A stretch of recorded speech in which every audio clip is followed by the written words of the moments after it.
Biomolecules के बड़े important हिस्से हैं carbohydrates, amino acids, proteins, fats, lipids etcetera. पहली कड़ी है कार्बोहाइड्रेट्स। तो कार्बोहाइड्रेट्स का बेसिक इंट्रोडक्शन, कौन है कार्बोहाइड्रेट्स, कैसी है उनकी नॉमेनक्लेचर, क्या है टर्मिनोलॉजी, ये सीखेंगे अब इस आरएसएम सीरीज में बायोमोलिक्यूल्स में। पहली कड़ी में व्हाट आर कार्बोहाइड्रेट्स। कार्बोहाइड्रेट्स कहते किसे हैं? कई बार इनको शुगर्स भी कहा जाता है, जबकि सारे के सारे मीठे नहीं होते, पर बोलचाल की भाषा में, केमिस्ट्री की भाषा में कार्बोहाइड्रेट्स को शुगर्स भी बोल दिया जाता है। कार्बोहाइड्रेट्स आर पॉलीहाइड्रोक्सी एल्डिहाइड्स और कीटोन्स। ऐसे एल्डिहाइड या कीटोन्स जिनमें एक से ज्यादा OH ग्रुप लगे हैं वो कहलाते हैं कार्बोहाइड्रेट्स। जैसे सबसे छोटे अगर देखें तो एल्डिहाइड की बात करें तो हमारे पास एक एल्डिहाइड है COH, और पॉलीहाइड्रोक्सी एक से ज्यादा कितना होता है?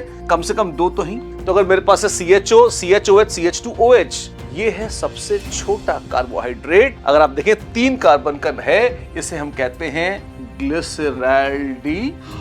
एल्डिहाइड है हाँ, और 3 कार्बन वाले में अगर तीनों में OH OH OH लगा होता तो ग्लिसरीन बनती थी, अगर आपको याद हो। ग्लिसरीन से ही प्रेरित है ग्लिसरैल्डिहाइड। तो glyceraldehyde is the smallest possible carbohydrate, 3 carbon वाला, जिसमें एक एल्डिहाइड ग्रुप यहाँ पे लगा हुआ है। और इन जनरल हम जिसको डीग्लिसरैल्डिहाइड बोलते हैं, अगर आप गौर करें तो क्या ग्लिसरैल्डिहाइड में यहाँ पर इन दोनों कार्बन्स को देखें तो इनमें से कोई अनसिमेट्रिक या कायरल है? नहीं। लेकिन जो बीच वाला कार्बन है ये 4 अलग अलग ग्रुप से जुड़ा हुआ है। किससे?